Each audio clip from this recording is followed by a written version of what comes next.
हम प्यारे बच्चों, स्वागत है आपका विस्फोट लर्निंग एकेडमी के इस नए वीडियो में। तो बच्चों, आज के इस वीडियो में हम आपकी परीक्षा की दृष्टि से जो आपका एक मॉडल पेपर आया है उस मॉडल पेपर को पूरा हल करके इस वीडियो में आपको गत वर्षों के मॉडल पेपर को एकदम बेहतरीन ढंग से, एकदम सहज सरल और आसान भाषा में विद कंसेप्ट के साथ हल करा करके आपको बताया जाएगा। यदि आप वीडियो को सीक्वेंस से देखते हैं तो आपके परीक्षा का पैटर्न आपको पता हो जाएगा। देखिए, सवाल एकदम आपको इसी प्रकार से मिलेंगे, डिजिट जरूर चेंज कर सकता है। यदि आप मेथड पर ध्यान देंगे, यदि आप मेथड को अच्छे से समझेंगे तो मेरा दावा है कि आप अपने बोर्ड की परीक्षा में मैथ में 95+ स्कोर अंक कर सकते हैं, क्योंकि मैथ में बहुत ही ज्यादा अच्छा नंबर उठता है यदि आपने कंसेप्ट का सही उपयोग किया। अगर आपका उत्तर सही आया तो पूरा का पूरा नंबर मिलता है, कहीं से कोई भी कटाच नहीं होता है। तो आइए बिना देर किए वीडियो को शुरू करते हैं और आपके इस प्रश्न के सारे डाउट्स को क्लियर करेंगे।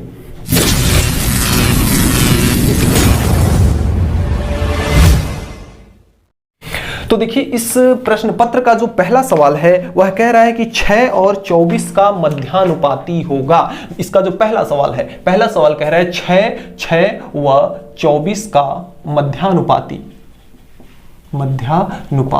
तो 6 और 24 का अगर हमें मध्यानुपाती निकालना है तो हम मध्यानुपाती कैसे निकालेंगे? 6 लिखेंगे, फिर हम यहाँ पे इसका अनुपात का चिन्ह लगाएंगे, इसके बाद x लिखेंगे, फिर उसके बाद समानुपात का चिन्ह लगाएंगे, फिर x लिखेंगे, फिर समानुपात 24। यानी पहले वाले इस व के जगह पर हम अनुपात और x, फिर समानुपात, फिर x लिखेंगे, फिर इसका क्या लगाएंगे? 24। अब जब यहाँ पे समानुपात का चिन्ह हटता है तो ये आपका है 6/x। अनुपात का मतलब होता है भाग देना, तो 6/x इसके जगह पे हम बराबर लगा लेंगे और ये आपका हो जाएगा x/24। यहां भी अनुपात है, अनुपात का मतलब होता है भाग देना। अब इसका तिर्यक गुणा होगा 24 का गुणा 6 के साथ, तो ये आपका हो जाएगा 6 × 24। x का गुणा x के साथ होगा तो कितना हो जाएगा? x का स्क्वायर। अब देखिए, यहां पे x की वैल्यू चाहिए, x का मान जो भी आएगा, x का मान, इस x का मान जो भी आएगा वही हमारा क्या कहलाएगा? मध्यानुपाती। तो 6 में 24 का गुणा किया जाएगा तो 6 चौक कितना हो जाएगा आपका? 24 हासिल 2, 6 दूना 12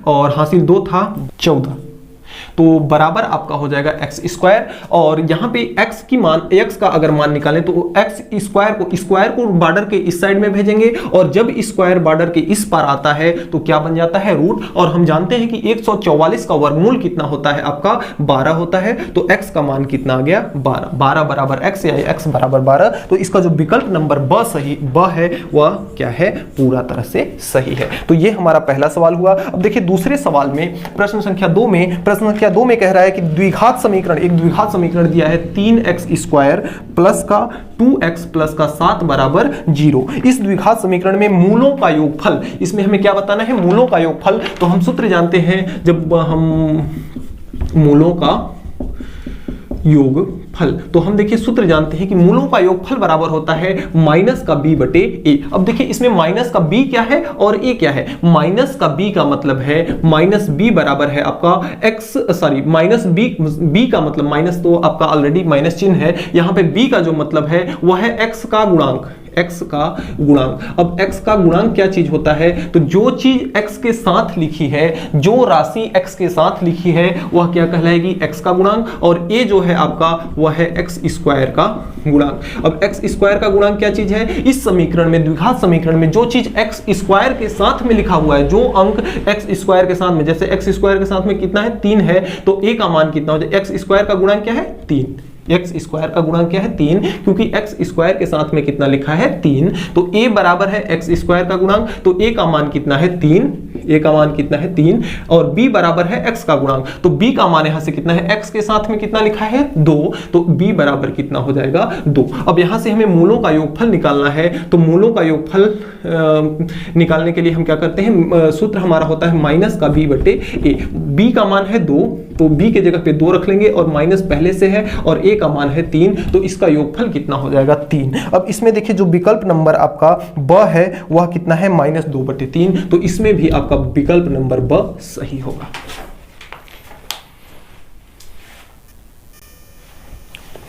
अब देखिए, इसका अगला प्रश्न जो है, इसमें एक बिंदु दिया है तीसरा, ये आपका दूसरा था, और ये तीसरा है। इसमें एक बिंदु दिया है 4 और 3। तो 4 और 3 निर्देशांक समतल के किस चतुर्थांश में स्थित है? देखिए निर्देशांक हम लोगों ने इसके बारे में पढ़ा भी है, आपने वीडियो नहीं देखा है कोई बात नहीं।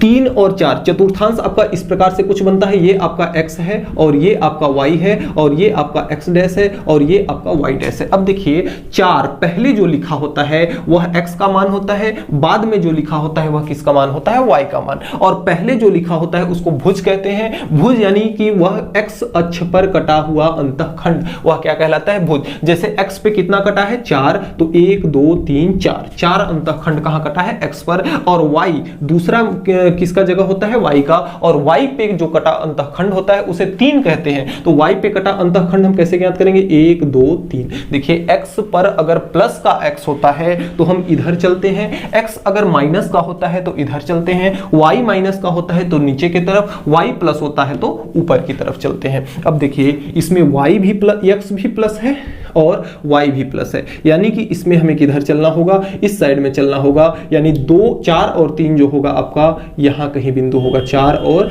3। अब देखिए ये कौन सा चतुर्थांश है? ये हमारा पहला चतुर्थांश है, ये दूसरा है और ये तीसरा है और ये चौथा है। तो ये जो बिंदु दिया है 4 और 3 वह किसमें है?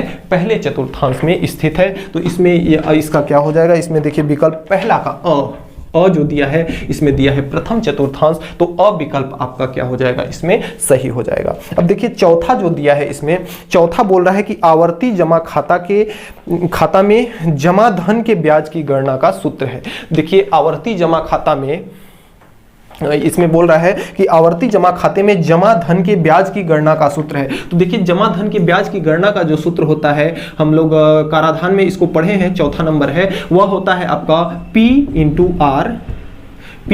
आर बटा 100 और इंटू में 1/12 और इसके साथ होता है n into n plus 1/2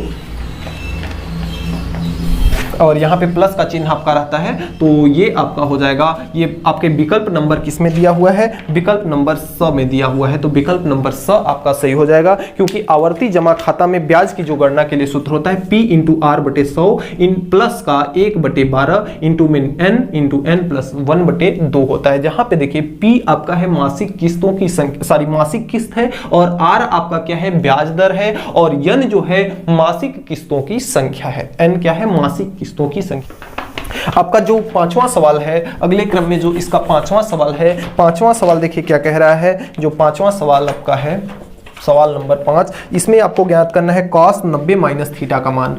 cos 90 minus theta का मान। तो देखिए हमने पढ़ाया है त्रिकोणमिति में कि यहाँ पे cos 90 माइनस आपका क्या है? थीटा है। अब 90 जो है cos को किस में परिवर्तित करता है? साइन में परिवर्तित करता है। तो यह किसका मान हो जाएगा? साइन थीटा का मान हो जाएगा, क्योंकि जो 90 होता है वह cos को किस में परिवर्तित करता है? साइन थीटा में परिवर्तित करता है। किस में परिवर्तित करता है? साइन थीटा में। और 90 माइनस थीटा जो होता है, 90 माइनस थीटा जो होता है पहले चतुर्थांश में होता है, क्योंकि 90 ये वाला कोण क्या है? 90 है, और 90 माइनस थीटा यानी 90 से कम, तो 90 से कम इसी चतुर्थांश में जाएगा। इसमें जब आएगा तो 90 से अधिक हो जाएगा। तो 90 से कम कौन सा चतुर्थांश है? आपका पहला चतुर्थांश है, और पहला में आल प्लस में होता है, पहला में आल प्लस में होता है, तो इसलिए ये हो जाएगा प्लस का साइन थीटा। और अगर यहाँ पे साइन रहता तो 90 साइन को किस में परिवर्तित करता है? cos में परिवर्तित करता है। अगर आपको परीक्षा में देता है cos के जगह पे अगर सेक देता है तो सेक को 90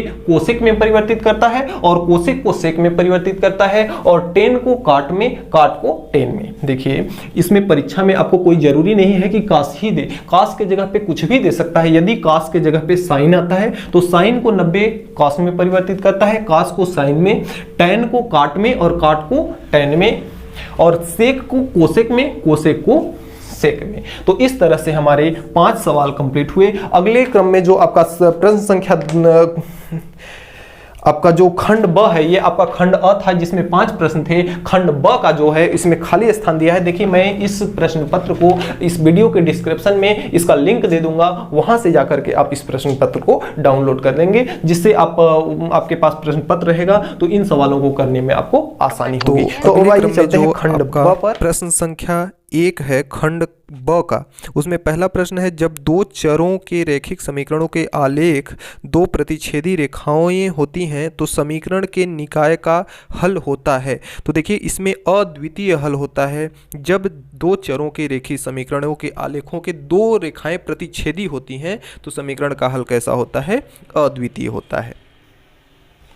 प्रश्न संख्या 2 है कि y अक्ष पर स्थित किसी बिंदु का x निर्देशांक, तो देखिए किसी बिंदु का x निर्देशांक y अक्ष पर 0 होता है और x अक्ष पर y के निर्देशांक 0 होता है। तो दोनों में कंफ्यूज नहीं होना है आपको। y अक्ष पे x के निर्देशांक 0 और x अक्ष पर y के निर्देशांक 0 होता है।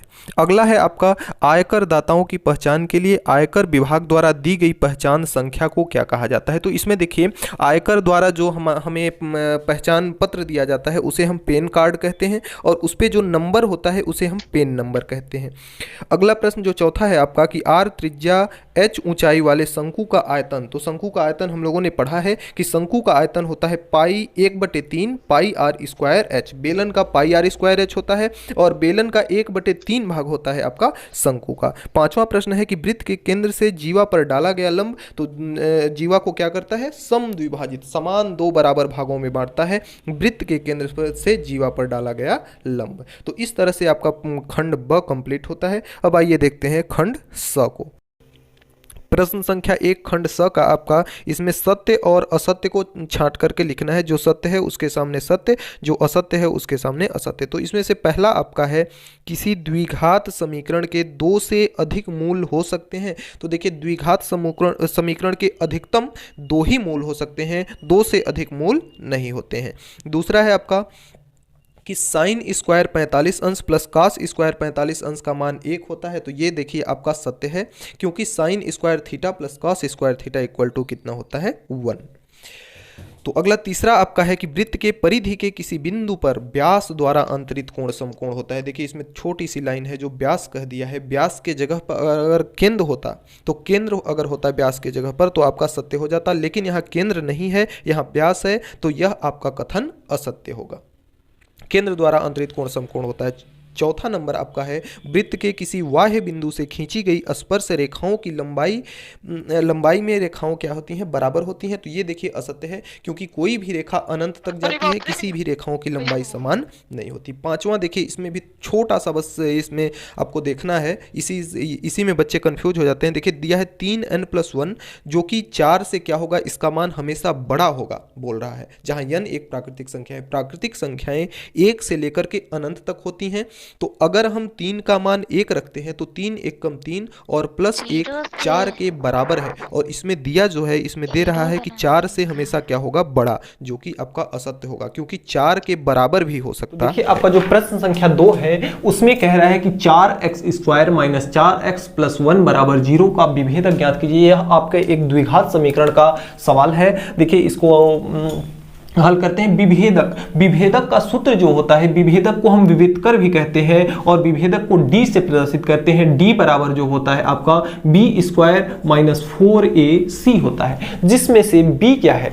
b आपका है, b बराबर है x का गुणांक। अब x का गुणांक क्या चीज है? x का गुणांक यानी कि x के साथ में जो लिखा है वह क्या कहलाएगा? x का गुणांक कहलाएगा। और a जो है आपका है x स्क्वायर का गुणांक, x स्क्वायर का गुणांक। तो x स्क्वायर का गुणांक क्या चीज है कि जो x स्क्वायर के साथ में, जो डिजिट x स्क्वायर के साथ में लिखा है, जो अंक x स्क्वायर के साथ में लिखा हुआ है वह x स्क्वायर का गुणांक कहलाएगा और उसे क्या कहते हैं? a कहते हैं। और इसमें c क्या है? c बराबर होता है अचर पद। तो c बराबर क्या होता है? अचर पद। तो यहां पे देखिए अचर पद क्या है? कोई भी द्विघात समीकरण आपको दिया रहेगा तो उसमें एक पद ऐसा होगा जिसमें x y a b c d कुछ भी नहीं होगा। जैसे कि यहाँ 1 है तो 1 केवल एक संख्या ही है, तो वही संख्या क्या कहलाएगी? c कहलाएगी। अब आइए हम विविधकर के सूत्र में d का मान रखते हैं। d का जो मान आएगा वही आपका क्या होगा? विभेदक होगा। तो यहां से d बराबर है b square minus 4ac, b square minus 4ac। इस समीकरण में देखते हैं b का मान क्या है? b बराबर है x का गुणांक, और x का गुणांक x के साथ में यहाँ क्या है? 4 है। केवल 4 नहीं है, इसके साथ माइनस भी है, तो ये आपका हो जाएगा माइनस का 4।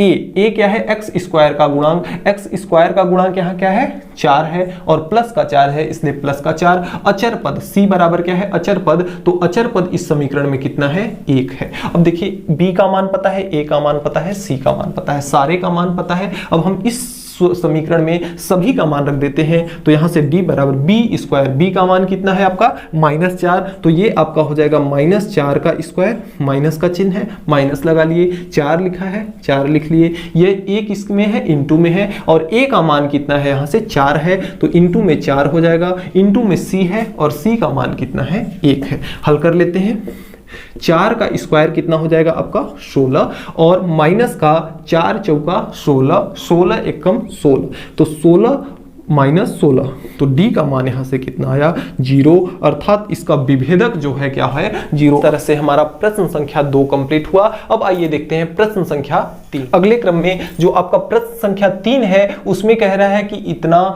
अगर इतना हो तो इतना, मतलब इसका संबंध अगर ऐसा दिया हो तो x का मान आपको ज्ञात करना है। तो आइए देखते हैं, इसको करते हैं। देखिए अनुपात, यहाँ किसका चिन्ह है अनुपात का, तो अनुपात का मतलब होता है भाग देना, यानी पहले 14 लिखा हुआ है तो पहले 14 लिख लिए, अनुपात के जगह पे बटा लिखेंगे, फिर कितना लिखेंगे हम 35, और जो ये 4 बिंदु दिया गया है इसको पढ़ा जाता है समानुपात, और समानुपात के जगह पे हम क्या लगाते हैं बराबर, यानी इसका अनुपात और इसका अनुपात समान है। समानुपात का मतलब हुआ कि इसका अनुपात और इसका अनुपात, जैसे ये अनुपात इतना दिया है तो इसका अनुपात और इसका अनुपात ये समानुपात का चिन्ह है, तो क्या मतलब है समान, और समान का चिन्ह बराबर भी होता है तो इसके जगह पे मैं क्या लिख सकता हूं बराबर। और यहां लिखा है 16 अनुपात x, तो 16 और अनुपात के जगह पे बटे और x के जगह पे x। अब इसका हम तिर्यक गुणा कराएंगे, इसका गुणा इसके साथ, इसका गुणा इसके साथ, तो x का गुणा जब 14 के साथ होगा तो ये आपका हो जाएगा 14x बराबर 16 का गुणा 35 के साथ होगा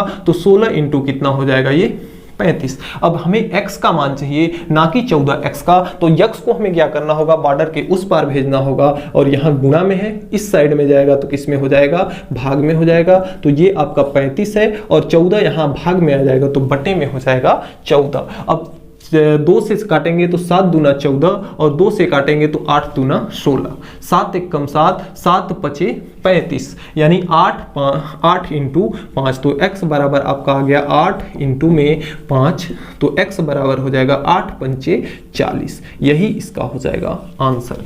तो इस तरह से तीसरा सवाल कंप्लीट होता है। अब अगले क्रम में जो चौथा सवाल दिया है, तो देखिए अगले क्रम में जो प्रश्न संख्या 4 है उसमें 2 बिंदु दिया है पी क्यू। जैसे अगर एक रेखा है उस पर एक बिंदु P है, दूसरा बिंदु Q है। P के निर्देशांक कितने हैं 2 - 3 है और Q के निर्देशांक 5 और 7 है, तो इनके बीच की दूरी निकालना है। तो देखिए 2 बिंदुओं के बीच की दूरी का सूत्र हम जानते हैं कि जैसे 2 बिंदु अगर आपका PQ दिया हुआ है तो PQ बराबर आपका होता है अंडर रूट का, 2 बिंदुओं के बीच की दूरी का सूत्र होता है। इस सूत्र को आपको याद रखना है कि x2 माइनस x1 का whole square plus y2 minus y1 का होल स्क्वायर, ये चीज हमारा सूत्र होता है, इसको आपको याद रखना है। अब देखिए इसमें x2 और x1, y2 और y1 क्या चीज है इसको देखते हैं। जैसे बिंदु आपका P दिया है और Q दिया है तो इसके जगह पे 1 1 है और ये आपका 1 2 है। देखिए 1 1 क्या है 1 1 1 2 क्या है, इसमें हमें किसका किसका मान लेना है, x1 का मान, x2 का मान और y1 का मान और y2 का मान ज्ञात करना है। तो देखते हैं x1 का मान क्या है। इसमें देखिए 2 बिंदु दिए हैं, हमने अभी जब आपका पहला सवाल बता रहा था तो उसमें बताया कि जो पहले नंबर पे होता है वह x का जगह होता है और जो दूसरे नंबर पे होता है वह y का जगह होता है। जो पहले नंबर पे होता है वह x होता है, जो दूसरे नंबर पे होता है वह y होता है। तो इसमें देखिए x एक यहाँ भी है एक यहाँ भी है, तो इसको हम 1 बोल देते हैं और इसको क्या बोल देते हैं 2 बोल देते हैं। तो ये आपका x1 है, x1 का मान यहाँ पे कितना है 2 है और यहाँ पे x2 ये भी x है तो इसलिए इसको x2 बोल देते हैं और x2 का मान यहाँ पे कितना है 5 है। अब देखते हैं y1, y के जगह पे कितना है यहाँ -3 है और y यहाँ भी है और y यहाँ भी है, तो एक को 1 बोल देते हैं दूसरे को 2 बोल देते हैं। तो 1 का मान कितना है -3 है, तो ये आपका -2 हो जाएगा। y2 यानी दूसरे वाले y का मान कितना है +7 है, तो ये आपका हो जाएगा +7। अब हम आराम से PQ का फार्मूला लगा सकते हैं कि अंडर रूट का x2 माइनस x1 का whole square plus y2 minus y1 का होल स्क्वायर, सबका मान रख देते हैं जो जो दिया है। x2 का मान कितना है 5, तो 5 माइनस x1 का मान है 2, तो 2 और इसका हो जाएगा होल स्क्वायर प्लस y2 का मान है 7 माइनस y1 का मान कितना है माइनस का 3 है। यही चीज आपको ध्यान में रखना है कि माइनस का 3, एक माइनस यहाँ है और एक माइनस यहाँ है, जब इन दोनों का गुणा होगा तो मिल के क्या हो जाएंगे प्लस हो जाएंगे और इसका होल का स्क्वायर। अब देखिए 5 में से जब 2 निकलेगा तो कितना बचेगा आपका 3 बचेगा, तो ये हो जाएगा 3 का स्क्वायर प्लस 7 और 3, 7 3 कितना होगा 10, तो ये आपका हो जाएगा 10 का स्क्वायर। तो यहां से अगर हम देखें तो ये आपका हो जाएगा 9 प्लस इसका मान कितना हो जाएगा 10 का स्क्वायर हो जाएगा 100, तो इसको हम लिख सकते हैं अंडर रूट का 100 प्लस 9, यानी ये हो जाएगा आपका 109, अंडर रूट 109।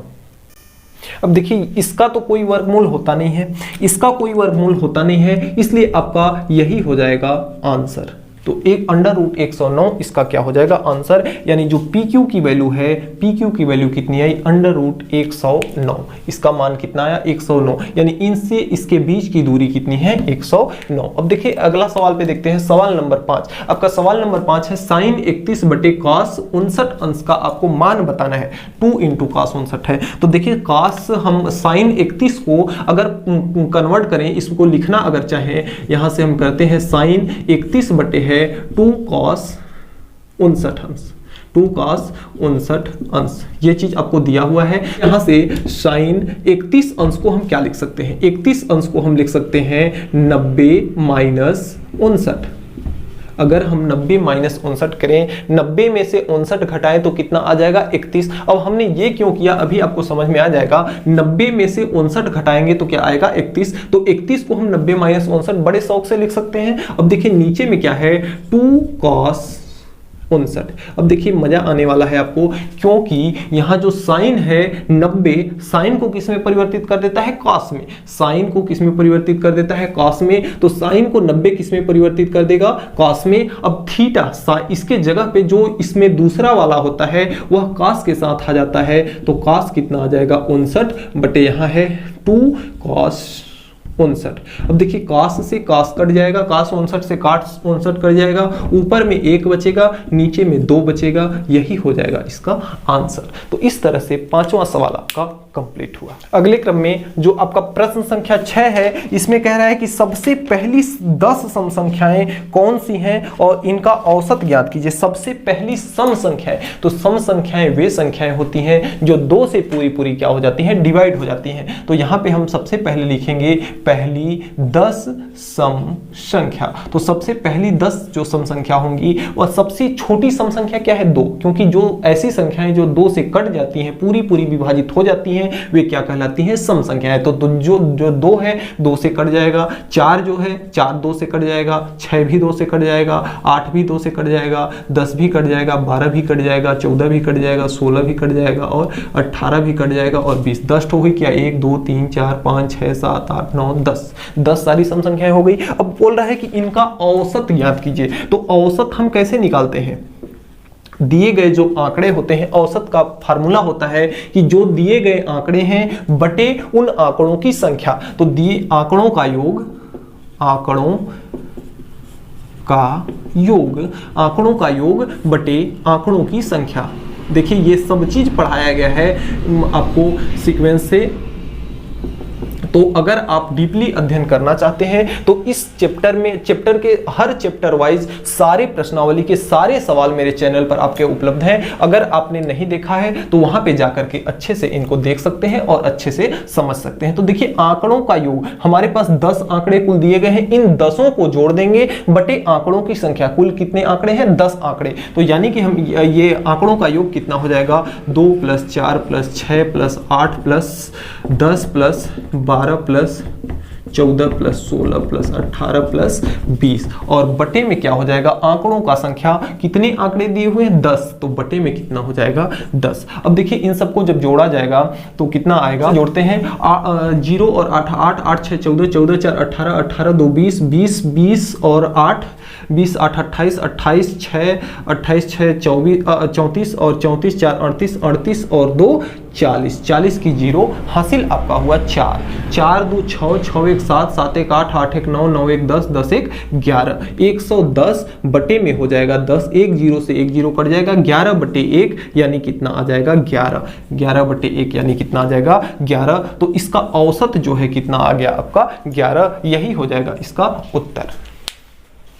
देखिए 7वां सवाल कहता है कि बहुपद आपको इतना दिया है तो इतने से भाग करने पर सिद्ध करना है आपको कि शेषफल कितना आ जाएगा, 0 आ जाएगा। तो देखिए हम भाग इसमें नहीं करेंगे, हम शेषफल प्रमेय जानते हैं, तो शेषफल प्रमेय हम लगाएंगे। शेषफल प्रमेय क्या कहती है, हम आइए बताते हैं कि शेषफल प्रमेय क्या कहती है। शेषफल प्रमेय ये कहती है कि यहाँ पे जो जिसका भाग देना है उसको सबसे पहले यहाँ पे जो प्लस का चिन्ह है इसको भूल करके क्या लिख दो, बराबर का चिन्ह लगा दो और यहाँ पे 2 लिख दो। अगर यह प्लस का चिन्ह है तो माइनस का 2 लो, अगर माइनस का 2 है, अगर यहां माइनस रहता तो यहां पे क्या लिख दो, प्लस लिख दो। फिर से एक बार कि शेषफल प्रमेय हमें यह कहती है कि अगर जिसका भाग देना है उसमें यहां पे जो चिन्ह है उसको भूल करके हम बराबर लिख दें, उसके बाद अगर ये प्लस है तो माइनस, माइनस है तो प्लस लिख दें। अब इस यहां पे x बराबर कितना आ गया है -2, यहां जहां जहां x लिखा है वहां वहां हम क्या रख दें -2। तो यहां पे आपका है 2 × x³ और x का मान कितना है -2, तो x के जगह पे हमें कितना रखना है -2, तो -2 का क्यूब हो जाएगा प्लस x² लिखा है, x के जगह पे हमें कितना रखना है -2,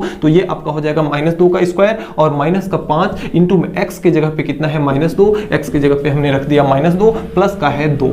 बस इसको हल कर देते हैं। अगर इसका उत्तर 0 आ जाता है तो हमारा शेषफल जो होता है कितना आएगा, 0 आएगा। अगर 0 नहीं आएगा तो शेषफल 0 नहीं है, लेकिन हमें यह सिद्ध करना है कि इसका शेषफल 0 आता है, यानी इतना बराबर हमें क्या लाना है 0। तो आइए हल करते हैं। ये देखिए आपका है 2 × 2 का क्यूब 8 होता है और माइनस का गुणा 3 बार किया जाएगा, minus into minus into minus, एक बार गुणा किया जाएगा प्लस, दूसरे बार किया जाएगा तो माइनस, यानी कितना आ जाएगा -8। माइनस का कितना आ जाएगा 8 प्लस, जब भी स्क्वायर किया जाता है तो माइनस की संख्या हो चाहे प्लस की संख्या हो हमेशा प्लस आती है, तो 2 का स्क्वायर कितना हो जाएगा 4, माइनस का है 5 दूना 10, ये माइनस जब बाहर आएगा तो इसको क्या कर देगा, प्लस कर देगा और प्लस का है 2, जोड़ देते हैं, 8 दूना हो जाएगा 16 और माइनस का चिन्ह है तो माइनस का 16, 10 4 14 और 2 16 और ये प्लस का 16, -16 और प्लस 16 कितना आ जाएगा 0। अतः यहां से सिद्ध हुआ, अतः इसका शेषफल कितना होगा, शेषफल 0 होगा, शेषफल 0 होगा। यही हमें सिद्ध करना था जो कि सिद्ध हुआ। इति सिद्धम, या हम लिख सकते हैं इति सिद्धम या लिख सकते हैं सिद्ध हुआ, इति सिद्धम। तो इस तरह से 7वां सवाल आपका कंप्लीट होता है। तो देखिए प्रश्न संख्या 8 जो है कह रहा है कि 2 अंकों वाली कितनी संख्याएं 5 से विभाज्य हैं। समांतर श्रेणी के उपयोग से आपको इसको ज्ञात करना है। 2 अंकों वाली कितनी संख्याएं 5 से विभाज्य हैं, तो 2 अंकों वाली यानी कि हमेशा किससे होना है, 10 से ऊपर होना है। तो 2 अंकों वाली कितनी संख्याएं, तो पहली संख्या तो आपकी 10 हो गई, दूसरी संख्या क्या हो जाएगी 15 हो जाएगी, तीसरी संख्या क्या हो जाएगी 20 हो जाएगी। अब देखिए हम सबको नहीं लिखेंगे, डॉट डॉट डॉट डॉट करके लास्ट वाली जो सबसे संख्या होगी, देखिए 100 को अगर लिया जाएगा तो 100 3 अंकों वाली संख्या हो जाएगी। 100 से पहले ऐसी कौन संख्या है जो 5 से विभाज्य हो जाती है, तो 95 है। 95 से ना तो ज्यादा है 2 अंकों वाली कोई संख्या ऐसी जो 5 से विभाज्य हो जाएगी और ना तो कम है ऐसी जो, सॉरी कम तो है ही लेकिन हमें अंतिम का ले लेना है, तो अंतिम का हमने कितना ले लिया 95। अब देखिए समांतर श्रेणी में अगर देखा जाए तो जो पहले रहता है उसको हम प्रथम पद कहते हैं a। अब जो 2 पदों का अंतर होता है d, सॉरी जो पहले रहता है उसको a रखते हैं, तो a का मान कितना है यहाँ 10 है और जो सर्वांतर होता है d वह होता है दूसरा पद माइनस पहला पद। तो दूसरा पद 15 है, पहला पद 10 है, तो सर्वांतर कितना आया 5 आया। और ये आपका है an यानी अंतिम पद, an कितना है अंतिम पद, तो अंतिम पद कितना है 95 और n का मान यानी पदों की संख्या का मान हमसे पूछा है। हम सूत्र जानते हैं, समांतर श्रेणी का सूत्र जानते हैं कि an बराबर होता है a प्लस n-1 और इंटू में d। इसी सूत्र का उपयोग करेंगे। an का मान जिसका मान दिया है उसका मान उसके जगह पर रख देते हैं। an का मान 95 है, an के जगह पे हम कितना रख देते हैं 95।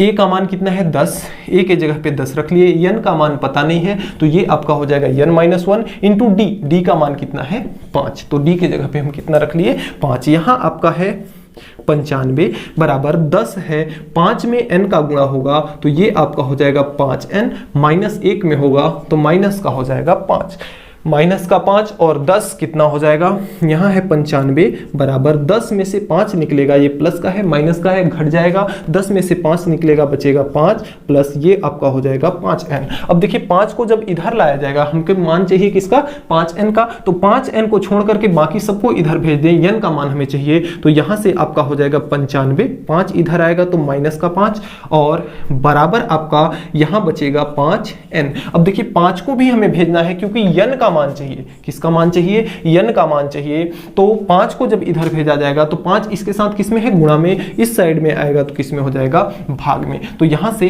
n बराबर कितना आएगा 95 में से 5 निकलेगा तो 90 और बटे में कितना हो जाएगा 5, जब भाग लगाया जाएगा तो 5 एकम 5, 4 बचा 0 हो गया, 8 पंचे 40, n का मान यहाँ से कितना आया 18, यानी कि 2 अंकों वाली संख्या ऐसी हैं जो कि 5 से विभाज्य हो जाती हैं, कितनी संख्याएं हैं 18 हैं, यही इसका हो जाएगा। देखिए अगले क्रम में जो प्रश्न संख्या 9 है आपका वह है कि सिद्ध कीजिए कि 2k + 7 एक विषम पूर्णांक है। क्या करना है सीधा आपको कि एक विषम पूर्णांक है जहां इसमें दिया है कि k बराबर क्या है पूर्णांक है। पूर्णांक का मतलब क्या हुआ कि जैसे पूर्ण संख्याएं 1 हुआ 2 हुआ 3 हुआ, मतलब आपस में पूर्ण है, दशमलव वाली कोई भी संख्या नहीं आएगी, ना तो बटे वाली कोई संख्या आएगी, यानी कि पूर्ण संख्या आएगी। k का मान क्या आएगा, जैसे 1 2 3 4 5 6 7 8 इस प्रकार से आएगा। तो इसमें देखिए हम जानते हैं कि 2 क्या है सम संख्या है, सम संख्या के साथ एक पूर्णांक है, यानी कि जब कभी भी सम संख्या के साथ एक किसी भी पूर्णांक का गुणा होता है तो सम संख्या आती है। जैसे कि अगर 2 है, 2 के साथ कोई भी पूर्णांक चाहे सम हो चाहे विषम हो, अगर 7 का भी 7 जो कि कैसा है विषम है, 7 में 2 का गुणा होगा तो 14 आएगा, 14 क्या है सम है क्योंकि 14 2 से कट जाता है। अगर 2 के साथ सम संख्या यानी 4 का गुणा किया जाएगा तो 4 दूना कितना आएगा 8 आएगा, 8 भी क्या होगा 2 से कट जाएगा। यानी कहने का मतलब यह है कि चाहे 2 के साथ सम संख्या का गुणा किया जाए चाहे 2 के साथ विषम संख्या का गुणा किया जाए, हमेशा आपका जो इसका उत्तर आएगा वह कैसी संख्या आएगी, सम संख्या आएगी। ठीक उसी प्रकार से k का मान 1 2 3 4 मैं कुछ भी रख लूं, अगर जो चीज 2 के साथ गुणा करता हूं तो क्या आएगा सम संख्या आएगा। तो हम यहां लिखेंगे कि चूंकि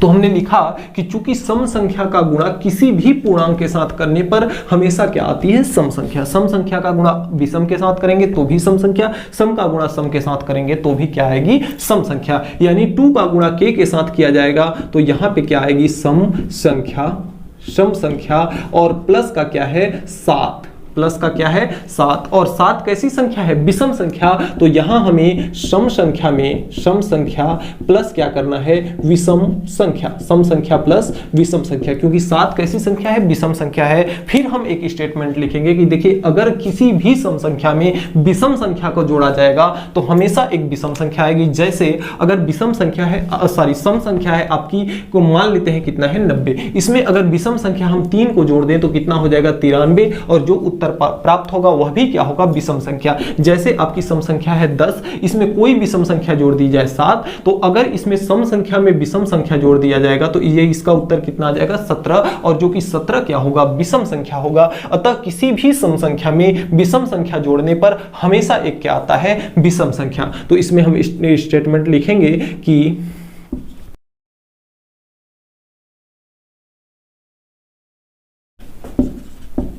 तो यहां हमने लिखा कि सम संख्या तथा विषम संख्या का योग हमेशा कैसा संख्या होती है विषम संख्या होती है, जैसा कि अभी हमने इस एग्जांपल के थ्रू समझ लिया। अतः 2k + 7, 2k यानी कि क्या है सम संख्या है और 7 क्या है विषम संख्या, तो सम संख्या प्लस विषम संख्या यानी 2k + 7, अतः 2k + 7 कैसी संख्या है एक विषम संख्या है, विषम संख्या है। यही हमें सिद्ध करना था जो कि सिद्ध हुआ, इति सिद्धम। देखिए अगले क्रम में जो प्रश्न संख्या 9 है कह रहा है कि प्रश्न संख्या 10 जो है, सॉरी 9 तो अभी हम लोग कर चुके हैं, प्रश्न संख्या 10 जो है उसमें प्रश्न संख्या 10 कह रहा है कि एक लंबवृत्तीय शंकु के आधार की परिधि, लंबवृत्तीय शंकु के आधार की परिधि, देखिए शंकु कैसा होता है, इस प्रकार से होता है, ये क्या है आपका शंकु है, शंकु के आधार की परिधि, शंकु का आधार कैसा होता है गोलाकार, और गोले की परिधि क्या होती है 2 पाई आर, यानी इसमें जो दिया है सबसे पहले हम लिखेंगे दिया है, क्या क्या दिया है, शंकु के आधार की परिधि यानी 2 पाई आर का मान दिया है, कितना दिया है इसमें, परिधि बराबर है 44 सेंटीमीटर, परिधि बराबर है 44 सेंटीमीटर, और उसकी ऊंचाई, शंकु की ऊंचाई को हम किससे प्रदर्शित करते हैं यच से, तो यच का मान दिया है, यच का मान इसमें दिया है 10 सेंटीमीटर। तो बेलन का वक्र पृष्ठ ज्ञात करना है, क्या ज्ञात करना है, वक्र पृष्ठ इसका पूछ रहा है। तो हम जानते हैं कि जो बेलन का वक्र पृष्ठ होता है, बेलन का वक्र पृष्ठ, बेलन का वक्र पृष्ठ होता है 2 पाई आर इंटू एच। अब देखिए 2 पाई आर का मान कितना दिया है 44, तो 2 पाई आर के जगह पे हम कितना रख देते हैं 44 इंटू में एच, एच का मान कितना दिया है 10, और ये दोनों सेंटीमीटर में है इसलिए यह हो जाएगा वर्ग सेंटीमीटर। अब 44 में 10 का गुणा हो जाएगा तो 440 वर्ग सेंटीमीटर, यही इसका हो जाएगा आंसर। तो इस तरह से 10वां सवाल कंप्लीट हुआ। अगले क्रम में जो प्रश्न संख्या 11 है कि एक परिवार में 5 सप्ताह में उपयोग किए गए प्याज की मात्रा किलोग्राम में दिए है। देखिए सप्ताह की मात्रा दिया है, सप्ताह, और प्याज की मात्रा, प्याज की मात्रा, तो इस प्रकार से सप्ताह और प्याज की मात्रा आपकी दी हुई है। इसमें आपको सप्ताह एवं प्याज की मात्रा के बीच आलेख बनाना है। देखिए आलेख हम कैसे बनाते हैं, आलेख में एक इस प्रकार का पेज होता है जिसमें आपका यहाँ पे हम दिखाएंगे x अक्ष और यहाँ पे दिखाएंगे y अक्ष, ये आपका x है और ये आपका क्या है y। एक अक्ष पे हम लेंगे सप्ताह, तो यहाँ पे हम ले रहे हैं सप्ताह, और यहाँ पे ले रहे हैं प्याज की मात्रा, प्याज की मात्रा, यहाँ पे क्या लिया जा रहा है प्याज की मात्रा, और वह भी किसमें दिया है केजी में, तो यहाँ लिख लेंगे केजी में। यानी दो चीज अगर दिया रहेगा तो उन दोनों चीजों को हम एक पर एक चीज को, दूसरे पर दूसरे चीज को, देखिए हम चाहे तो प्याज की मात्रा इधर भी ले सकते हैं, चाहे तो सप्ताह को इधर भी ले सकते हैं, हम किधर भी करें उससे कोई लेना देना हमारा नहीं है। अब देखिए यहाँ पे हमारे जो ग्राफ होता है उसमें खाने होते हैं 1 2 3 4 5, यानी 1-1 सेंटीमीटर पर उस पे खाने होते हैं 1 2 3 4, 1 2 3 4 5, 5 हो गया। अब देखिए सप्ताह, पहले सप्ताह में आलू का प्याज की मात्रा कितनी है 1 है, तो पहले सप्ताह में प्याज की मात्रा यहाँ पे कितनी है 1 है, पहले सप्ताह में जो प्याज की मात्रा है वह कितनी है 1 है, तो यहाँ पे प्याज की मात्रा कितनी हो गई 1, तो ये आपकी हो जाएगी प्याज की मात्रा। थोड़ा सा इसको गाढ़े में हम दिखा देंगे, तो पहले सप्ताह, दूसरे सप्ताह में कितना लग रहा है 2 केजी, तो इधर आपका सप्ताह है 1 2 3 और 4, सॉरी यहाँ उल्टा लिख दिए 1 2 और 3, और ये आपका हो जाएगा 4 और ये आपका हो जाएगा 5। उसी तरह से प्याज की मात्रा यहाँ है 1 2 3 4 और यहाँ है आपका 1 2 3 4 और 5। तो देखिए पहले सप्ताह में 1 केजी, दूसरे सप्ताह में कितना लग रहा है 2 केजी, तो दूसरा सप्ताह यहाँ आएगा और इसका दूसरा सप्ताह यहाँ आएगा, तो यहाँ से हम क्या करेंगे इस बिंदु को ला करके यहाँ आगे इस बिंदु तक मिला देंगे, तो यहाँ आपका 2 केजी, 2 सप्ताह में 2 केजी। अब उसी प्रकार से तीसरे सप्ताह में कितना लग रहा है 3 केजी, तो तीसरे सप्ताह में आलू की मात्रा यहाँ पे कितनी लग रही है 3 केजी, तो यहाँ पे हम लगा देंगे 3 केजी। अब ये नीचे का दोनों का मिला लेंगे, तो ये वाला यहाँ पे मिल रहा है, तो इसमें प्याज की मात्रा ये वाली हो जाएगी कितना 3 केजी। चौथे सप्ताह में 4 केजी, तो ये आपका इस प्रकार से कुछ बनेगा, ये दोनों तरफ से हम ला करके जहाँ पे लाइन मिलेगी वहाँ पे क्या करेंगे इसको मिला देंगे, तो तीसरे चौथे सप्ताह की ये हो गई, और 5वें सप्ताह का हमारा इस प्रकार से जहाँ पे 5वें सप्ताह की लाइन मिलेगी वहाँ पे हम इसको क्या करेंगे मिलाएंगे, तो यहाँ पे ये 5वें सप्ताह का है। तो इस तरह से इस बिंदु का अगर नाम देना चाहें तो 1 1 हो जाएगा, इस बिंदु का नाम 2 2, इस बिंदु का नाम 3 3 और इस बिंदु का नाम 4 4 और इस बिंदु का नाम 5 5। देखिए इसमें किसी भी प्रकार का दे सकता है, आपकी परीक्षा में कोई जरूरी नहीं है कि ये प्याज और सप्ताह के ही बीच में आए, किसी के भी बीच में आ सकता है। अगर दो चीजें आपको दी रहेंगी तो एक चीज आप यहाँ लिखेंगे, दूसरी चीज आप यहाँ लिखेंगे, फिर दोनों को हम मिला करके इसको एक ग्राफ के रूप में बना लेंगे। यही यहाँ पे हमारा इसमें एक पैमाना लिख लेंगे, अंतिम में हम इसमें पैमाना लिखते हैं। तो पैमाना क्या है आपका? पैमाना x अक्ष पर एक खाना बराबर, x अक्ष पर एक खाना किसके बराबर है? 1 केजी प्याज की मात्रा के बराबर है। 1 केजी प्याज की मात्रा, ठीक है। और y अक्ष पर एक खाना बराबर कितना है? 1 सप्ताह। इस पर क्या लिया गया है? सप्ताह, और इसमें प्याज की मात्रा केजी में लिया गया है। और यहां लिखेंगे y अक्ष पर एक खाना, y अक्ष पे एक खाना किसके बराबर है? 1 सप्ताह के बराबर है। 1 सप्ताह y अक्ष पर एक खाना बराबर कितना है? 1 सप्ताह। और x अक्ष पर एक खाना बराबर कितना है? 1 केजी प्याज की मात्रा। तो इस तरह से 11वां सवाल आपका कंप्लीट। तो देखिए प्रश्न संख्या 11 में एक अथवा करके सवाल दिया हुआ है। अथवा का मतलब ये हुआ, जैसे अभी हम लोगों ने प्याज की जो मात्रा वाला पढ़ा, उस या तो उसको कीजिए या तो फिर इस अथवा वाले को कीजिए। अथवा का मतलब होता है कि अगर बीच में अथवा आया तो उसमें से आपको किसी दो में से एक ही करना है, या तो उसको कीजिए या तो इसको कीजिए। तो मैं आपको दोनों बताता हूं इसमें का, हो सकता है आपको दोनों में से कोई भी मेथड समझ में आ जाएगा और उसी पे आधारित अगर प्रश्न आता है तो आप आसानी से कर सकते हैं। तो इसमें देखिए अगला जो पार्ट है इसका बोल रहा है कि y अक्ष पर स्थित किसी बिंदु के निर्देशांक ज्ञात कीजिए। y अक्ष पर स्थित यानी ऊपर में कहीं एक बिंदु है, उसके निर्देशांक ज्ञात करना है, जो कि बिंदु 5 -2, बिंदु 5 -2 ये आपके x अक्ष पे यानी क्षैतिज स्थित है। 5 -2 मान लेते हैं, या ये बिंदु आपका P है और दूसरा बिंदु Q है जो जिसका निर्देशांक कितना है? 3 और 4 है। इस जगह से कहां है? समान दूरी पर स्थित है। क्या ज्ञात करना है? मान लेते हैं ये बिंदु क्या है? आपका O है। इसमें आपको कह रहा है कि y अक्ष पर स्थित किसी बिंदु के निर्देशांक ज्ञात कीजिए जो कि बिंदु इतने से समदूरस्थ है। बिंदु इतने और इतने से यह बिंदु क्या है? समदूरस्थ है, यानी ये वाली दूरी और ये वाली दूरी समान है। तो आपको इस बिंदु O का निर्देशांक आपको ज्ञात करना है। तो इस प्रश्न में हमें पूछा है कि y के निर्देशांक ज्ञात कीजिए। तो हम जानते हैं इस बिंदु के अगर हम निर्देशांक को देखें तो इस बिंदु के निर्देशांक ये आपके y के निर्देशांक होंगे। चूंकि हमें y का निर्देशांक ज्ञात करना है तो y अक्ष पर x बराबर क्या होता है? 0 होता है। जैसे पहला स्थान x का होता है, दूसरा y का, पहला x का, दूसरा y का। तो इसमें देखिए x का जो मान होगा, y अक्ष की बात कर रहा है, इसलिए x का मान y अक्ष पे कितना होता है? 0 होता है। और हम मान ले रहे हैं कि y पर कितना है? y है, यानी इस बिंदु के जो निर्देशांक है 0 और y है। अब देखिए हम लिखेंगे यहां प्रश्नानुसार। तो प्रश्न क्या कह रहा है कि ये बिंदु इस बिंदु से और ये बिंदु इस बिंदु से समान दूरी पर स्थित है। यानी कि प्रश्न क्या कह रहा है?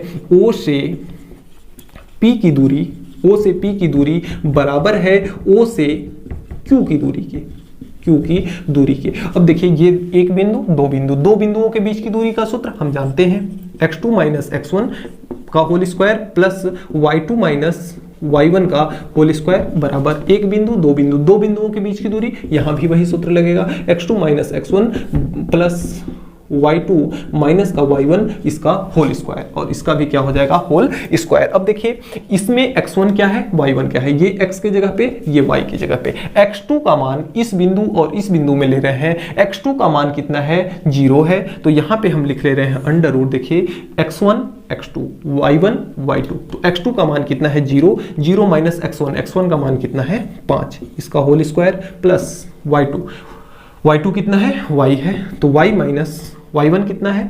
-2 है, तो माइनस और -2 ये आपका हो जाएगा -2 इसका होल स्क्वायर बराबर, इधर भी देखिए x1 x2 y1 y2, तो x2 का मान कितना है? 0 है, तो ये आपका हो जाएगा 0 माइनस x1 का मान है 3 प्लस इसका होल स्क्वायर प्लस y2 का मान y है, तो y लिख लिए, और माइनस है माइनस y1 का मान कितना है? 4, इसका होल स्क्वायर। अब देखिए स्क्वायर यहाँ भी, सॉरी रूट यहाँ भी है, रूट यहाँ भी है, तो हम लिख लेंगे दोनों पक्षों का वर्ग करने पर, दोनों पक्षों का वर्ग करने पर। तो जब देखिए दोनों पक्षों का वर्ग किया जाएगा, यानी इसका वर्ग और इसका वर्ग, अब वर्ग से रूट क्या हो जाता है, कट जाता है, तो वर्ग से रूट कैंसिल हो जाएगा, यहां बचेगा -5 का स्क्वायर, और 5 का स्क्वायर कितना होता है 25, 5 का स्क्वायर कितना होता है 25, और माइनस का स्क्वायर करने पे माइनस का कोई प्रभाव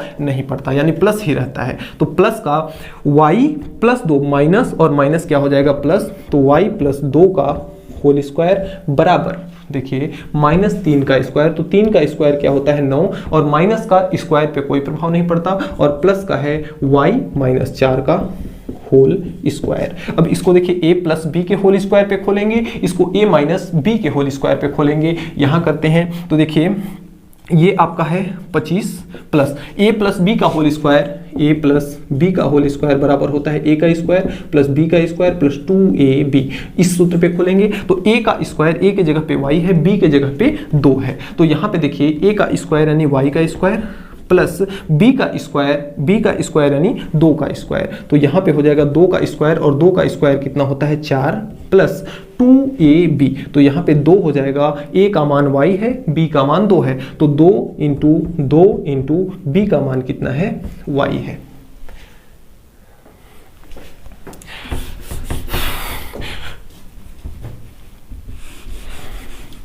अब देखिए ये आपका a + b का होल स्क्वायर, a - b का होल स्क्वायर, हम सूत्र जानते हैं a + b का जो होल स्क्वायर होता है वह होता है a² + b² + 2ab, और a - b का होल स्क्वायर जो होता है वह होता है a² + b² माइनस का 2ab। देखिए a + b², a के जगह पे y है, b के जगह पे 2 है, a के जगह पे y है, b के जगह पे 4 है, माइनस के जगह पे माइनस, प्लस के जगह पे प्लस, यानी इसको हम इस पे खोल सकते हैं, इसको इस पे खोल सकते हैं। तो आइए खोल के रखते हैं, ये a + b का होल स्क्वायर है, ये यहाँ 25 है, तो सबसे पहले हम लिख लिए कितना 25, फिर किसका चिन्ह है प्लस का, प्लस लगा लिए, y + 2 का स्क्वायर इस पे खुलेगा, a का स्क्वायर यानी y का स्क्वायर, तो ये हो जाएगा y का स्क्वायर प्लस यानी प्लस, b का स्क्वायर यानी 2 का स्क्वायर, 2 का स्क्वायर कितना होगा 4, फिर से प्लस है प्लस 2ab, 2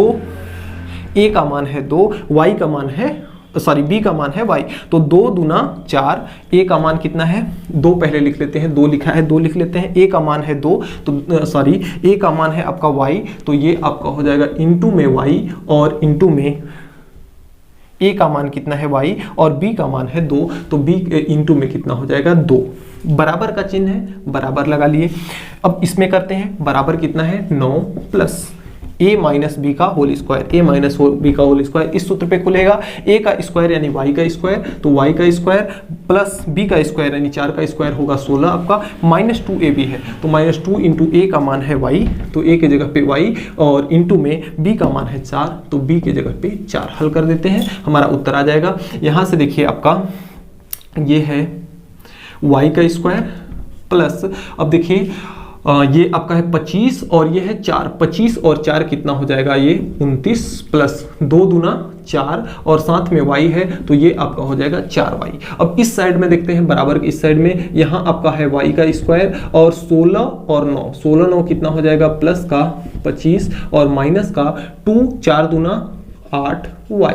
अब देखिए बराबर के दोनों साइड अगर सेम कंडीशन में दो संख्याएं हैं तो वे आपस में कट जाती हैं। यहाँ y² प्लस का है, बराबर के इस साइड y² माइनस का है। देखिए y वाले टर्म को हम इधर ले आते हैं, जो ये वाला टर्म है हम अलग साइड कर लेते हैं। तो यहाँ पे आपका कितना है y² है, इधर से y² आएगा तो माइनस का y² हो जाएगा। यहाँ पे प्लस का 4y है और माइनस का 8y इधर आएगा तो प्लस का कितना हो जाएगा 8y। यहाँ पे प्लस का कितना है 25 है, 29 जब उधर जाएगा तो प्लस का है माइनस का हो जाएगा 29। ठीक है, अब देखिए y से y² ये बर्बाद हो जाएगा, 8y और 4y कितना हो जाएगा आपका 12y, बराबर 25 में से 29 निकलेगा, बड़े का चिन्ह माइनस, 25 में से 29 निकलेगा, कितना बचेगा 4। अब देखिए यहां से हमें y का मान चाहिए, तो y, क्योंकि हमें यहां y का मान चाहिए, 0 का मान तो पता ही है कि x के जगह पे 0 है, y का मान बस ज्ञात करना है, y का मान जो आ जाएगा वही हमारा हो जाएगा उत्तर। तो यहां से माइनस का 4 है और 12 इसके साथ गुणा में है, बॉर्डर के उस पार जाएगा तो किसमें हो जाएगा, भाग में। अब इसको जब काटा जाएगा तो y बराबर कितना हो जाएगा, 4 एकम 4, 4 तिहाई पर और साथ में माइनस, तो y बराबर कितना आया, माइनस का 1/3। अब अतः बिंदु हमारा हो जाएगा, अतः बिंदु हम क्या लेकर के चले थे, बिंदु O को लिए थे, तो O बराबर कितना था, 0y, O बराबर कितना था, 0y, और y के जगह पे y का मान रख लेंगे, y का मान कितना है, माइनस का 1/3। यही हमारा हो जाएगा उत्तर। तो इस तरह से हम इस सवाल को कंप्लीट कर सकते हैं। तो अगले प्रश्न में आपका एक ग्राफ दिया हुआ है, इस ग्राफ के हिसाब से देना है। तो पहले में अधिक जनसंख्या कौन में थी, तो 1950, क्योंकि इसका ग्राफ सबसे टॉप पे है तो इसलिए 1950 हो जाएगा। और आपका दूसरा जो है, सबसे कम जनसंख्या कितनी थी, तो 4000, क्योंकि सबसे कम वाला जो ग्राफ है वह कितने का है, 4000, जनसंख्या सबसे कम कितनी थी, 4000। और अगले क्रम में जो प्रश्न संख्या 3 है, कौन कौन से वर्ष ऐसे हैं जिसमें जनसंख्या वृद्धि हुई और कौन से वर्ष में गिरावट। तो देखिए इसमें दिया गया है, जिसका ग्राफ टॉप पे मतलब बढ़ता जा रहा है उसमें वृद्धि हुई है, जिसमें घट रहा है उसमें घटोत्तरी हुई है।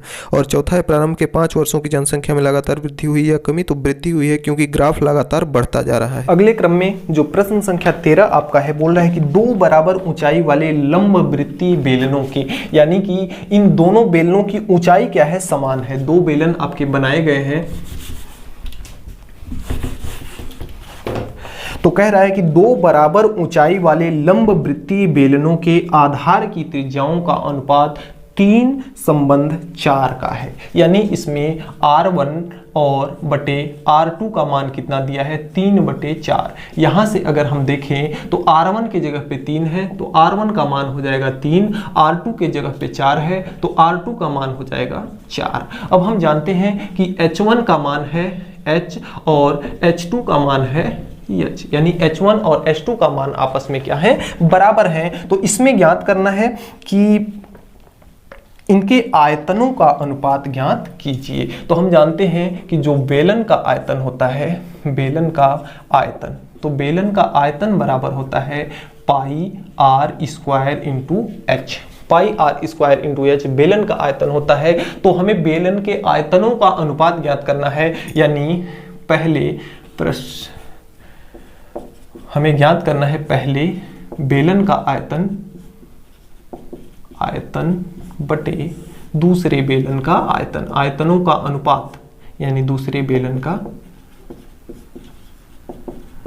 आयतन। देखिए अनुपात का मतलब होता है भाग देना, तो पहले बेलन का आयतन बटे दूसरे बेलन का आयतन, यानी पहले बेलन और दूसरे बेलन का अनुपात। बेलन का सूत्र होता है पाई आर स्क्वायर एच, पहले बेलन के लिए लिया जा रहा है इसलिए पाई आर स्क्वायर के जगह पे R1 का स्क्वायर, एच के जगह पे H1, पहले बेलन के लिया जा रहा है इसलिए। अब दूसरे बेलन के लिए यही लिया जाएगा, तो पाई है और ये आपका R का स्क्वायर होता है, दूसरे बेलन के लिए लिया जा रहा है इसलिए R2 का स्क्वायर, H होता है दूसरे बेलन के लिए लिया जा रहा है यानी H2। अब देखिए जो मान हमें सब पता ही है, पाई से पाई यहां कट जाएगा। R1 का मान कितना है, R1 का मान है 3, तो ये आपका हो जाएगा 3 का स्क्वायर इंटू H1 का मान है H, तो ये आपका हो जाएगा H। R2 का मान है 4, तो ये आपका हो जाएगा 4 का स्क्वायर। H2 का मान है H, तो ये आपका हो जाएगा H से H कट जाएगा।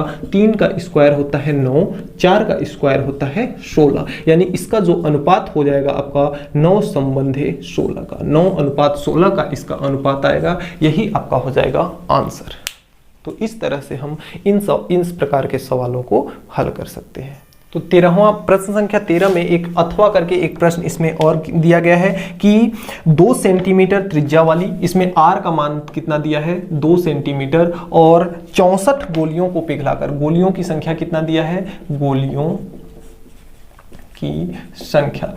की संख्या बराबर दिया है 64 गोलियों को पिघलाकर एक बड़ा गोला बनाया जाता है। तो बड़े गोले की त्रिज्या आपको ज्ञात करनी है। देखिए हम प्रश्न क्या कह रहा है, प्रश्न कह रहा है प्रश्नानुसार प्रश्न कह रहा है 64 गोलियों को पिघला करके एक बड़ा गोला बनाया जा रहा है। 64 छोटी छोटी गोलियों को पिघला करके एक बड़ा गोला बनाया जा रहा है, यानी कि आपका हो जाएगा 64 छोटी गोली का आयतन, छोटी गोली का आयतन यानी छोटी गोली को पिघला करके। तो छोटी गोली का आयतन, कितने छोटी गोली का, 64 गोली का आयतन, इसी को पिघला करके एक बड़ा गोला बनाया जा रहा है, बराबर हो जाएगा बड़े गोले का आयतन। तो बड़े गोले का आयतन, तो बड़े गोले का आयतन, ये दोनों आपस में बराबर होगा। हम जानते हैं कि जो गोले का आयतन होता है, गोले का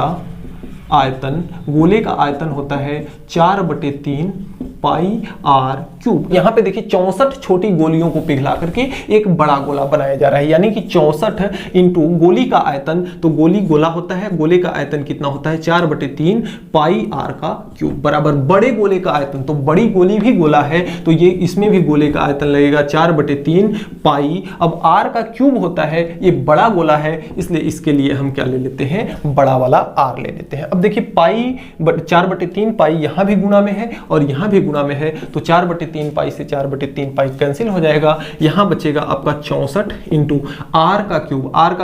आर का मान कितना दिया है 2, तो ये आपका हो जाएगा 2 का क्यूब, और इधर में क्या बचेगा आर का क्यूब। अब ये आपका हो जाएगा 64 इंटू में 2 का क्यूब, तो 2 का क्यूब कितना हो जाएगा, ये 8, बराबर हो जाएगा आर का क्यूब। अब 64 को हम क्या लिख सकते हैं, 64 को लिख सकते हैं 8 का स्क्वायर, क्योंकि 8 अठाई होता है 64 इंटू ये क्या है 8 की घात 1, बराबर है आर का क्यूब। अब बेस बराबर होती हैं तो घातें आपस में जुड़ जाती हैं। बेस इसका भी 8 है, इसका भी 8 है, तो बेस बराबर है तो घातें जुड़ जाएंगी। 2 और 1 कितना होगा आपका 3, 2 और 1 कितना हो जाएगा 3, यानी r का क्यूब बराबर हो गया 8 का क्यूब। अब क्यूब से आपका क्यूब कट जाएगा, क्योंकि बराबर के अगर दोनों साइड अगर किसी की भी स्थिति समान होती है किसी भी संख्या की, तो वह आपस में कट जाती है। यह भी इसके सर पे सवार है और यह भी 3 r के सर पे सवार है, दोनों सर पे सवार हैं, तो इससे ये कट जाएगा। बचेगा क्या, केवल यहाँ 8 बचेगा, यहाँ r बचेगा। r का मान कितना आ गया 8,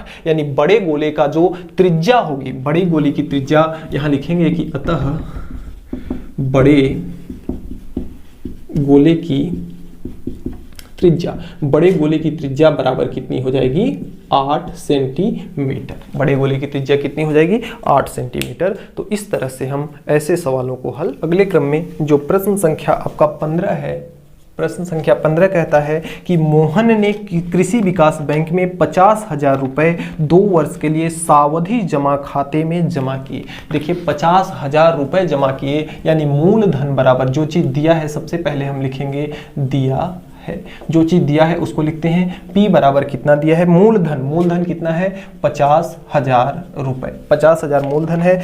2 वर्ष के लिए समय T बराबर कितना है 2 वर्ष है, समय कितना है 2 वर्ष है, और सावधि जमा खाते में जमा किए। और ब्याज की दर को R से प्रदर्शित करते हैं। ब्याज की दर इस पे कितनी लग रही है 10% वार्षिक। ब्याज की दर कितनी है 10% वार्षिक है, तो वो 10% वार्षिक हो तथा ब्याज प्रति छमाही बाद संयोजित होती है। देखिए ब्याज जो है प्रति छमाही बाद क्या होती है, संयोजित होती है, कह रहा है। तो 1 वर्ष का अगर 10% है तो छमाही संयोजित होती है, तो छमाही ब्याज कितना हो जाएगा 10%। तो इसका छमाही 1 साल का अगर 10% है तो छमाही कितना हो जाएगा 10/2, यानी 5%। यह क्या हो जाएगा छमाही। तो हम हमेशा छमाही लेंगे, क्योंकि इसमें बोला है कि ब्याज कैसी संयोजित होती है, छमाही संयोजित होती है। तो परिपक्वता के बाद उसे कितनी धनराशि प्राप्त होगी, यानी उसका मिश्र धन A बराबर पूछ रहा है। तो हमारा जो सूत्र होता है वह होता है मिश्र धन A बराबर आपका जो सूत्र होता है वह होता है मूलधन इंटू में 1 +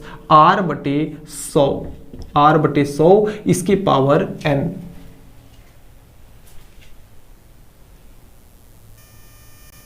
तो देखिए यहाँ पे n जो है आपका यहाँ समय है, समय को हम t से भी प्रदर्शित करते हैं, n से भी, तो यहाँ n से ही हम दिखा लेते हैं। लेकिन 2 वर्ष बोल रहा है, और ब्याज कैसे संयोजित होती है छमाही। तो 2 वर्ष में कितने छमाही होंगे, तो 2 वर्ष में आपके 1 वर्ष में 2 छमाही, तो 2 वर्ष में कितने छमाही 4 छमाही।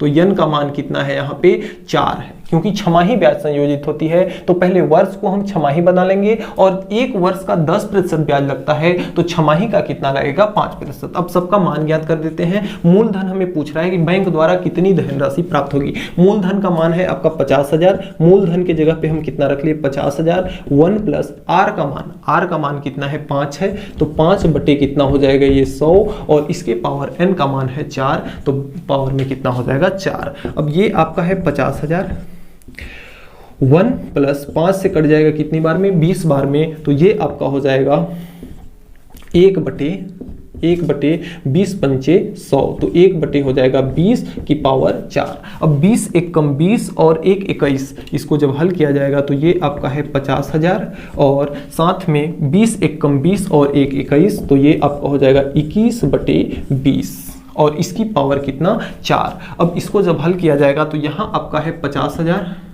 तो ये आपका हो जाएगा, ये ए का मान निकल रहा है तो ए बराबर आपका हो जाएगा ये 50,000 है, तो 50,000, और यहाँ 21 बटे 20 के पावर 4 है, तो इंटू में हो जाएगा 21 बटे 20 इंटू 21 बटे 20 इंटू 21 बटे 20 इंटू 21 बटे 20। अब देखिए 1 2 3 4, 4 जीरो है, 4 जीरो से इसके चारों जीरो क्या हो जाएंगे, साफ हो जाएंगे, चारों जीरो क्या हो जाएंगे, साफ हो जाएंगे। अब a बराबर यहां से कितना आ जाएगा, a बराबर यहां पे 5 है, तो 21 पंचे कितना हो जाएगा 5 एक कम 5, 5 दूना 10, 105 इंटू में 21 इंटू में 21 इंटू में 21, और बटे में यहाँ क्या हो जाएगा 2 दूना 4 दूना 8 दूना 16, बटे में कितना हो जाएगा 16। अब देखिए इसको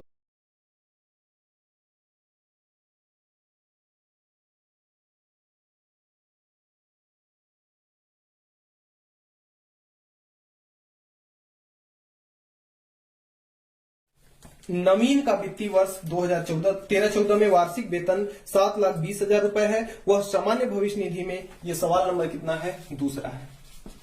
सामान्य भविष्य निधि में वह कितना जमा करता है, सामान्य भविष्य निधि में 4,000 रुपए मासिक जमा करता है, और 20,000 रुपए वह कहाँ जमा करता है, LIC में जमा करता है, और 30,000 रुपए का राष्ट्रीय बचत पत्र निवेश करता है, तो और अनाथ आश्रम में 15,000 रुपए दान करता है, जिसका 50% कर से मुक्त है। तो उसके वर्ष के अंत में देय आयकर की गणना करनी है। आपको देखिए टेबल दिया है, और 3 दिया है, सभी बचत 1 लाख रुपए तक कर मुक्त है, और शिक्षा उपकर 2% और उच्च शिक्षा उपकर 1% दिया है। तो आइए हल करते हैं। सबसे पहला स्टेप हम किसको में क्या गणना करते हैं, सकल आय की। तो सबसे पहला स्टेप सकल आय, यानी कि उसकी कुल वार्षिक आय कितनी है। इसकी कुल वार्षिक आय दे रखा है 7,20,000 है, तो 7,20,000 रुपए इसका क्या है, कुल वार्षिक आय यानी सकल आय है। दूसरे स्टेप में हम क्या ज्ञात करते हैं, धारा 80C के अंतर्गत, धारा 80C के अंतर्गत छूट, धारा 80C के अंतर्गत छूट ज्ञात करते हैं। देखिए दान को छोड़कर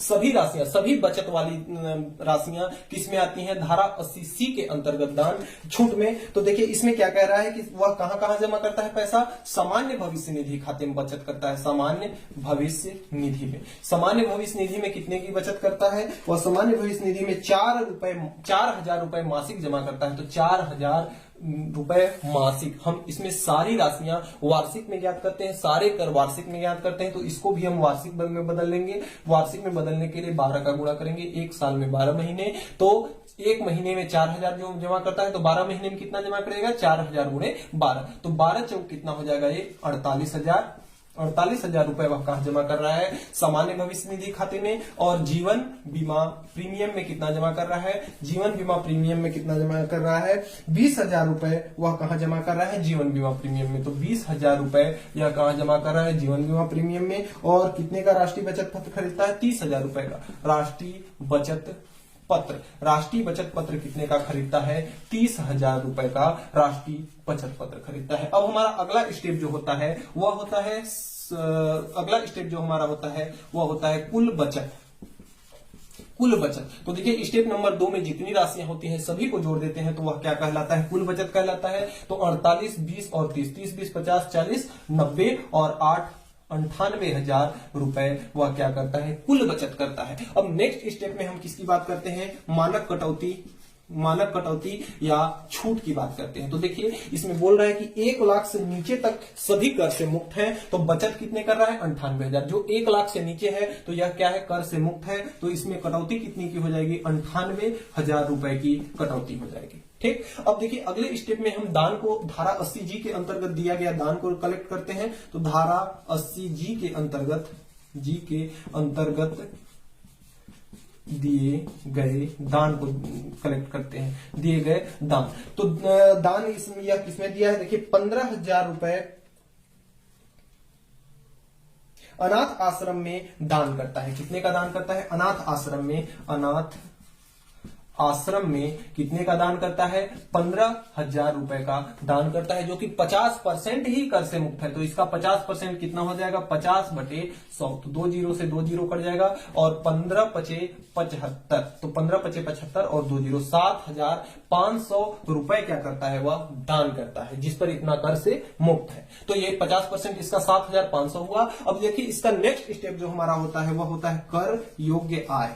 कर योग्य आय, तो कर योग्य आय में हम क्या करते हैं, कर योग्य आय में सकल आय में से आपका ये दान दान और कटौती को घटा देते हैं। तो सकल आय कितना है, 72,000 रुपए है, तो 7,20,000 रुपए है। तो 7,20,000 में से ये कटौती कितनी है, 98,000 है, 98,000 और प्लस का दान कितना है, 75,000 रुपए, 7,500 रुपए। देखिए सकल आय में से कटौती और दान को क्या करते हैं, घटा देते हैं। तो ये 7,20,000 रुपए है आपका, में से कितना घटेगा आपका, इसमें 7500 जोड़ेंगे तो 2 जीरो और यहाँ 5 और 8 7 कितना होगा, 15 की 5 हासिल 1 9 और 1 कितना हुआ, 10। अब 1,05,500 रुपए आपको इसमें से क्या करना है, 7,20,000 में से घटाना है। तो आइए घटाते हैं। देखिए 0 में से 0 0 2 जीरो था और 10 में से 5 गया 5, 9 में से 5 गया 4 और यहाँ 0 था 1 2 3 4 5 2 3 4 और यहाँ 1 बचा तो ये 1 हो गया और यहां से देखिए 7 में से 1 निकला तो कितना बचा, 6 बचा। तो 6,14,500 रुपए इसका क्या आया, कर योग्य आय। अब देखिए अगला स्टेप हमारा क्या होता है, आयकर होता है।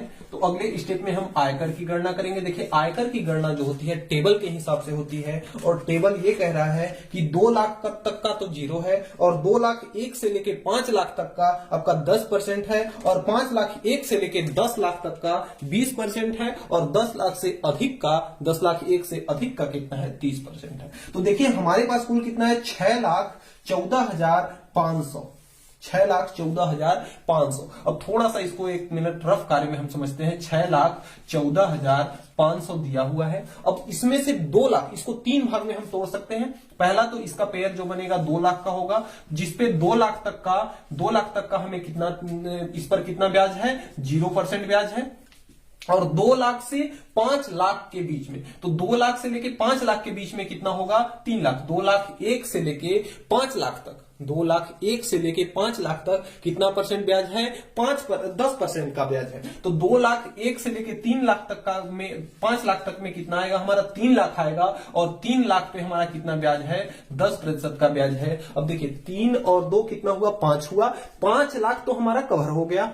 अब इसमें 6,14,500 है तो इसमें बच कितना रहा है, 5 लाख कवर हो गया तो 1,14,500 बच रहा है और जिस पर हमें कितना ब्याज देना पड़ेगा, 20% का ब्याज देना पड़ेगा। तो इस पर तो कोई ब्याज नहीं है तो इसको आयकर से हम बाहर रख देंगे। अब इसमें देखिए आयकर की, ये हमारा रफ कार्य थोड़ा सा आप लोगों को समझाया है हमने। आयकर में देखिए 3 लाख पे जो है, 3 लाख पे कितने का ब्याज है, 10% का ब्याज है। तो 10 बटे कितना हो जाएगा, ये 100 और प्लस 1,14,500 पर कितने का ब्याज है आपका, इस पर आपका 20% का ब्याज है।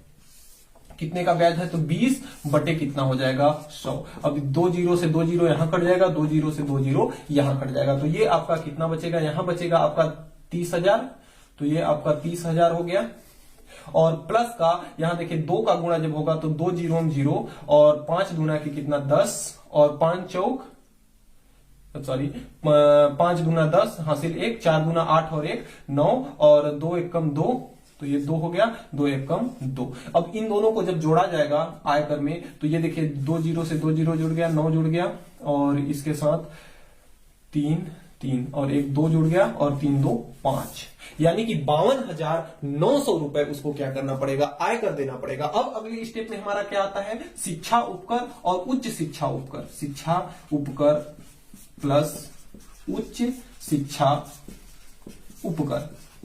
तो देखिए शिक्षा उपकर और उच्च शिक्षा उपकर दोनों को मिलाकर के दोनों किस पर लगते हैं, आयकर पर। तो आयकर का शिक्षा उपकर 2% है, उच्च शिक्षा उपकर 1% है, तो इसका कितने परसेंट, 2 और 1 3%। तो आयकर कितना हुआ आपका, आयकर हुआ 52,900 और इसका 3% यानी इंटू 3 बटे कितना 100%, का मतलब 100 से भाग देना, 2 शून्य से 2 शून्य बर्बाद हो जाएगा, बचेगा आपका कितना 9 तिया 27 और 3 दूना 6, हासिल 2 था, 6 2 कितना हो जाएगा 8 और आपका 5 तिहाई 15। तो यानी कि 1587 रुपए इसको क्या करना पड़ेगा, आयकर के रूप में शिक्षा कर इसको देना होगा। शिक्षा कर कितना हो गया 1587 रुपए। अब इसको हमें क्या ज्ञात करना है, कुल देय आयकर, कुल देय आयकर।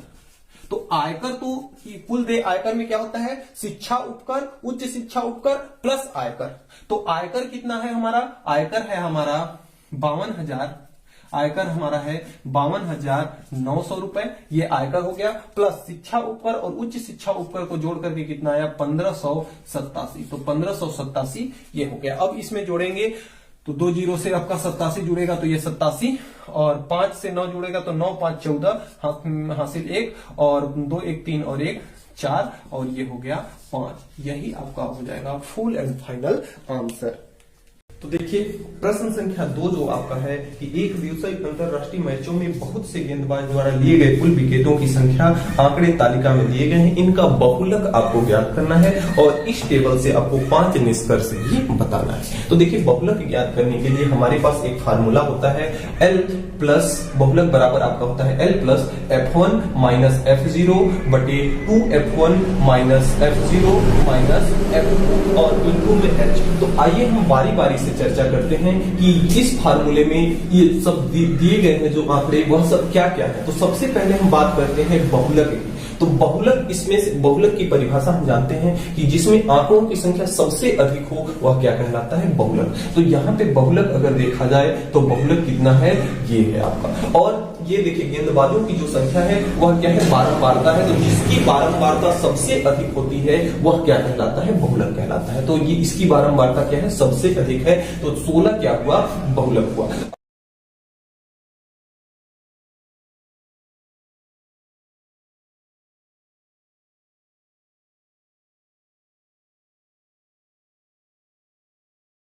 तो देखिए इसमें से L हमारा क्या है, बहुलक की निम्न सीमा। अब देखिए बहुलक आपका 16 है, इसकी निम्न सीमा कौन है। जैसे मध्य बिंदु में हमने पहले सवाल में पढ़ा था, ये इसकी पहली सीमा क्या कहलाती है, निम्न सीमा। दूसरी वाली सीमा क्या कहलाती है, उच्च सीमा। तो इस प्रश्न में अगर देखा जाए तो बहुलक की निम्न सीमा जो है कितना है, 100 है। तो बहुलक की निम्न सीमा कितना है, 100 है। इसकी पहली वाली सीमा क्या कहलाती है, निम्न सीमा। अब F1 क्या है, बहुलक की बारंबारता। तो जो नीचे वाला टेबल है यह आपका बारंबारता है और बारंबारता बहुलक कितना है, 16। तो बहुलक की बारंबारता कितनी है, 16। अब देखिए F2 का मतलब क्या है, बहुलक के बाद की बारंबारता। तो बारंबारता का टेबल ये है, बहुलक ये है, पहले ये है और बाद का ये है। तो बाद की बारंबारता 12 है और इसके पहले की बारंबारता कितनी है, 5 है। तो पहले की बारंबारता कितनी हो गई। और H का मान है बहुलक का अंतराल। तो बहुलक का अंतराल, बहुलक ये है और बहुलक का अंतराल 100 से 150 है, 100 से 150। तो इसके बीच में कितने का अंतराल, बहुलक के बीच में अंतराल कितने का है, बहुलक आपका 16 है। 100 से लेके 50 के बीच में अंतराल यानी अंतर, यानी इसके बीच में अंतर कितने का है, 150 माइनस 100 बराबर 50 का अंतर है। इसमें कितने का अंतर है, 50 का। तो ये आपका हो जाएगा 50। अब इन्हीं के आधार पर हम आइए इसके बहुलक के सूत्र में रखते हैं और बहुलक को ज्ञात करते हैं। तो ये आपका बहुलक बराबर हो जाएगा। देखिए पहले है L का मान कितना है, 100। तो L के जगह पे हमने 100 रख लिया, प्लस फिर क्या है, कोष्टक है इस प्रकार से। तो कोष्टक लगा लिया, F1 माइनस F0। तो F1 का मान कितना है, 16 और F0 का मान है 5। तो ऊपर में हो जाएगा आपका 16 माइनस 5 और नीचे आपका कितना हो जाए, 2। तो 2 इंटू F1 का मान कितना है आपका 16 है, तो 16 दूना कितना हो जाएगा आपका 32, तो ये आपका 32 हो जाएगा माइनस F0 का मान कितना है 5 है, तो माइनस का 5 और माइनस का F2 का मान कितना है 12, तो ये आपका 12 हो जाएगा और इनटू में H का मान यहाँ से कितना है 50 है, तो H की जगह पे आपका 50। अब इसको हल कर देते हैं, देखिए ये आपका है 100, इसको हल किया जाएगा तो 16 में से 5 निकलेगा तो आपका 11 बचेगा और नीचे कितना बचेगा आपका ये है 32, माइनस माइनस जुड़ जाएगा तो 12 और 5 कितना हो जाएगा आपका 17 और इनटू में हो जाएगा आपका 50। तो यहां से देखिए 100 ये बीच में प्लस का चिन्ह है, यहाँ हम प्लस लगा लेते हैं, छूट गया है, तो ये आपका 100 है, 100 प्लस इसमें देखिए 11 और नीचे 32, 17 में से 32 निकलेगा तो आपका 12 में से 7 जाएगा तो कितना बचेगा 5 और यहाँ 2 बचा 1, 15 और इंटू में ये है कितना 50। अब देखिए ये इसको अगर हटा दिया जाए तो यहाँ इंटू का चिन्ह है, अब इससे ये कट जाएगा आपका 3 बार में और ये कितना हो जाएगा आपका 5 दाही में 50, तो ये आपका हो जाएगा 100 प्लस में 11 दहाई में 110 बटे में कितना हो जाएगा 3। अब इसको जब जोड़ा जाएगा, इसको जोड़ेंगे हम, इसको जोड़ेंगे तो आपका 100 300 और 110, 3 इंटू 100 तो 300 प्लस 110 तो आपका हो जाएगा ये 410 और बटे में कितना हो जाएगा 3। तो 410 में 3 का जब भाग दिया जाएगा, एक कम 3 और 3 त्रिका 9 और यहाँ कितना बचा आपका 2 बचा 20 हो गया, 3 6 18, 2 बचा फिर 3 6 18.66 आपका आएगा, तो बहुलक का मान आपका कितना हो गया 136.66 आपका क्या है बहुलक। इसमें हमें 5 निष्कर्ष बताना है इन आंकड़ों के आधार पर, तो हम निष्कर्ष कैसे निकालेंगे, देखिए ये आपके गेंदबाजों की संख्या है, ये आपके विकेटों की संख्या है, यानी इतने गेंदबाजों ने इतने विकेट लिए हैं। तो देखिए 4 गेंदबाज ऐसे हैं, पहला निष्कर्ष कि 4 गेंदबाज ऐसे हैं जिन्होंने कुल अब तक 0 से 50 विकेट लिए, और दूसरा निष्कर्ष 5 गेंदबाज ऐसे हैं जिन्होंने 50 से 100 विकेट लिए, और सबसे ज्यादा 16 गेंदबाज ऐसे हैं जिन्होंने 100 से 150 विकेट लिए। अगला निष्कर्ष 12 गेंदबाज ऐसे हैं जिन्होंने 150 से 200 विकेट लिए, 3 गेंदबाज ऐसे हैं जिन्होंने 200 से 250 विकेट लिए। तो इस प्रकार से हम निष्कर्ष को निकाल करके लिख लेंगे। सबसे पहले देखिए ये बहुलक का सूत्र आप याद रखेंगे, इसमें क्या क्या है इसको जानना जरूरी है। तो L जो है ये बहुलक की निम्न सीमा यानी सबसे कम वाली सीमा है 100, और F1 क्या है बहुलक की बारंबारता है, ये बारंबारता का टेबल है, तो F1 बहुलक की बारंबारता है, F0 बहुलक के पहले की बारंबारता है, और F2 जो है बहुलक के बाद की बारंबारता है, और जो यज है वह इस बहुलक का अंतराल है कि इसमें कितने का अंतराल है। तो यहाँ 100 से लेकर 50 के बीच में 50 का टोटल अंतराल है। तो इस तरह से आपका प्रश्न संख्या 2 कंप्लीट होता है। तो डियर स्टूडेंट्स, आज के वीडियो में इतना ही। हमें उम्मीद है कि आज हमने जो भी पढ़ा आपको अच्छे से समझ में आया होगा। किसी भी प्रकार का फिर भी कोई डाउट है तो आप नीचे कमेंट बॉक्स में कमेंट करके हमें जरूर बताएंगे, और चैनल पर आप अभी तक नए हैं, मेरा पढ़ाया हुआ अगर आपको समझ में आता है तो प्लीज चैनल को सब्सक्राइब करके बेल आइकन को प्रेस कर लें ताकि मेरे अगली आने वाली वीडियो की नोटिफिकेशन सबसे पहले आप तक पहुंच सके।